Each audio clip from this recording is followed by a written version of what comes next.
Hey, hey, hey, I'm back. I know I've gotten a few emails from you guys like, what happened? You just stopped posting videos? You stopped sharing your journey with us? Like, where did you go? I really didn't go anywhere. Life just got hectic. I'm doing so much and I've been super busy and slick lazy and just haven't posted. But even though it's been 3 years, I didn't realize it had been 3 years, but it has been 3 years since my last video.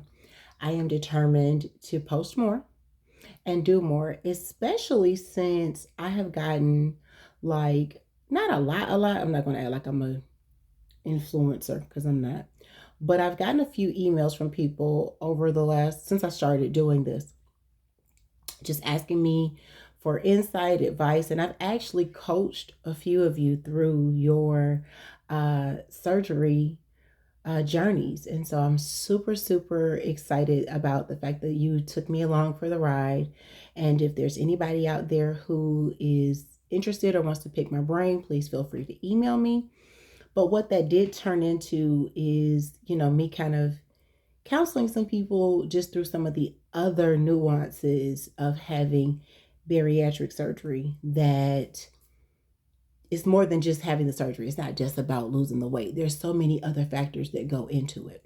But anyway, I'll get into that later. Let me catch you up. So if you haven't seen my previous videos, welcome, welcome, welcome. And I guess I'm saying welcome back to me because it has been a long time since I posted one. I had my surgery March 15th, March 13th of 2015. And it is January of 2021. And so I'm almost 6 years out from having my surgery. I have maintained, I lost roughly 100 pounds. I'm going to be 100% honest. I still have not met the goal weight, whatever the goal weight is. My goal size was a size 8. I've kind of been stuck in that 10-12 range. Most days I'm a 10. Depending on what's been going on, I could be a 12, and depending on who made it. So, my anniversary of my surgery is coming up 6 years. I kind of really want to try to fight to get to that 8. And I was actually well on my way at the beginning of the pandemic. I had my trainer again. I was working out really, really, really hard. And I had gotten I was starting to shred. And I got lazy. And yeah, I stopped. So I didn't lose as many pounds. I lost pounds. I've lost about 6 to 10 pounds, which I've gained the 6 to 10 pounds back in that pandemic time. But a lot of the toning and the muscle that I had gained, I've lost that. So I feel like I'm starting over from scratch, but no worries. I'm getting back on it. Not wanting to take too much time because I don't like when I have really, really, really, really, really long videos. I want to share a couple of things that have happened since I last shared with you guys. Like, I've lost, but I still got, I hate this. I don't let it bother me. I've kind of just learned to get over it. I did go back and see my surgeon, and I just asked him, do you think I qualify for skin surgery? And he was like, get out of my face. He was like, I have patients who have real skin issues. You don't get away from me. And I was like, yes, sir. So no skin surgery for me. He told me to lift weights, work out, stuff that nobody wants to do. Anyway, so let me backtrack. I can't remember everything I've already told you guys. But I don't really, I'm trying to see what I want to share. Okay, first things first. I think the last time I was talking to you guys again, 3 years ago, I was still frothing. I was still, regurgitate pretty often after my meals. Okay. I no longer do that. I do not froth at all anymore. Okay. I will if I still am limited to the number of bites I can take. I can take more. I think the nutritionist told me when I first had my surgery that a full meal should be 12 bites. I think I can get that 12. I don't really count. I'm going to start counting and get back to you guys.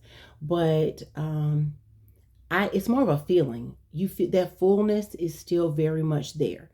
And it comes quicker. than what it would if I had not had the surgery. So my surgery is still intact. It's still working. Okay. I definitely still get that full feeling. I'm sorry. Fairly quickly. Of course, as a former fluffy girl, when it's tasting good and feeling good and I want to keep eating, I might take 1 or 2 bites too much. Sometimes if I do that, it will come back still. And it's more of a relief of the discomfort than anything to, spit it back up. But I try not to do that. I try to be mindful. Let me tell y'all the biggest thing that I've learned that happened to me like 2 years ago. I am not going to say that the staff at my surgery center did not tell me this. I'm not going to say that. I am going to say that I don't remember anybody telling me this. But when you have any type of bariatric surgery where you are limiting the amount of food you can take in, you are going to become not only vitamin deficient, which I knew, I take my multivitamins, but you are going to become iron deficient. Nobody told me that. So for the first 3 years after my surgery, I should have been taking iron every day. I wasn't. So I started to have some symptoms that just didn't, because it wasn't all at once, I really didn't put it together. I would have just dizzy spells. I would have some muscle weakness in my legs, I should say. And then I started to develop, you get the splits in the corners of your mouth. It just seemed like I couldn't ever get them to heal. Then I got really bad dry mouth, like to the point that I was having to use that mouth moistener rinse. I had like horrible cotton mouth and I could never drink enough water, could never get hydrated enough. Couldn't figure out why. I would literally be walking at work down the hall of my school and just like about to pass out, have to stop, catch myself. Never actually did pass out, thank God, but just have to stop, brace myself. What's going on with these dizzy spells? And I went to the doctor. I know what it was. I also started to, it seemed like I feel like I got a yeast infection. And I would take the diflucan. I was going to the doctor. Nobody could tell me what was going on with my body. Okay. It was like it would never go away. I could never get relief. And it was all these random things happening, but it wasn't dawning on me that they were connected. So I'd gone to urgent care. I finally get to my primary care physician and she does a full blood panel. They call me back and they say, you have to come back right now. As a matter of fact, don't come back here. Go to the emergency room. We need to admit you to the hospital. Why? Because you have no blood in your body. Your blood is like basically sludge. It's nothing there. You have no iron. Your hemoglobin is like nothing. I'm like, well, can I go in the morning? I feel all right now. Because I had something to do. Just like a hard-headed individual. Anyway, my husband is like, stupid. Take your ass to the doggone emergency room. Needless to say, go check in the emergency room. They check my blood again. The doctor's like, how are you sitting here talking to me? And I was like, because we having a conversation. Have to stay overnight in the hospital. They give me 2 pints of blood and a full unit of iron. Y'all, when I tell you I immediately felt better, like everything that I had been feeling all of a sudden went away. So what do I do every day? I take an iron pill. Now, that does not mean that you should not have bariatric surgery. It means that you need to pay attention. I was so geeked about having my surgery that I don't know if I forgot to read all of the literature they gave me. I don't know if I really asked every question that I should have asked. I don't know that I did all the research, but I take iron every day to deal with the fact that I am iron deficient because I can't take in enough food to get the iron nutrients that I need naturally. Big whoop. I take a multivitamin. I take an iron pill. Oh, and I take my omeprazole because as a result of the surgery, I do have what's that called? Acid reflux. Which today my chiropractor just told me to try something called Swedish bitters as a homeopathic natural treatment for acid reflux. It's supposed to diminish the acids in your stomach. So I'm going to try that as soon as I can get to a health food store and let you guys know how that goes. But anyway, that's really it.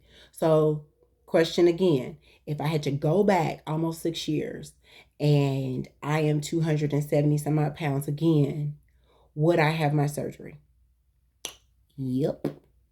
Knowing that I'm going to have to take an iron pill every day, knowing that I'm going to have to take a multivitamin, which you should be taking anyway, and knowing that I'm going to have to take something for acid reflux, which I know a whole bunch of people who've never had any type of surgery and they have acid reflux, I'm okay.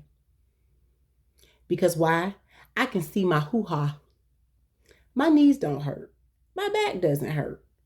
I'm not having to do this to push my boobs in to see down to my stomach. No, I would gladly do it again. My life has drastically changed for the better because I took this journey. So yes, I would definitely have my surgery again. But those are the things that I wanted to share really, really quick as a quick update. My body basically looks the same. I do feel good in my clothes. I have been very, very, very, very, very blessed that I have not needed skin surgery. That's been truly a blessing. I have been contemplating.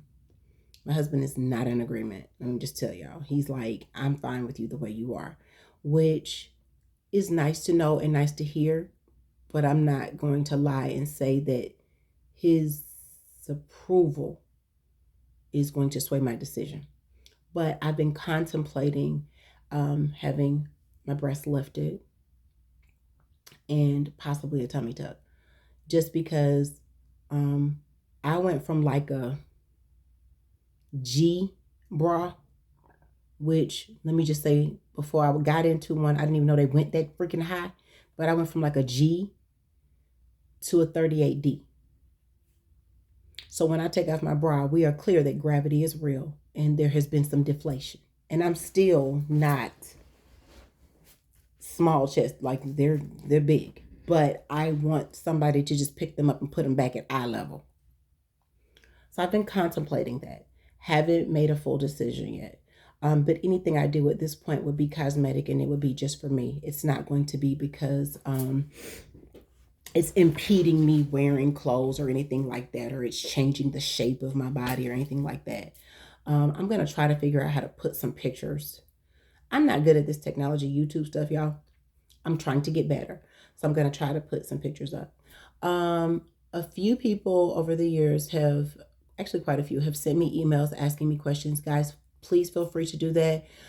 Share with me the situations that you're in and what you got going on, and I will try my best to give you an honest opinion, honest advice, or pray with you or guide you through your process. If you are thinking about going through this process, I am not an advocate. I'm not saying that everybody should. It's not for everybody. You need to consult yourself. You need to pray on it. And you definitely need to seek out, medical direction as to whether or not weight loss surgery is a good option for you. Because what works for some doesn't work for everybody. But for me, it changed my life. And I've coached a couple of friends and a couple of strangers that, saw my videos, coached them through the process, and they've had amazing, amazing results. So, yeah, please don't forget to share, comment, like, and subscribe. I'm going to do more. I have more. So we're going to get more into this. And I got some other stuff to talk to you guys about too. But for now, that's my catch up. That's my update. And I'll see you guys soon.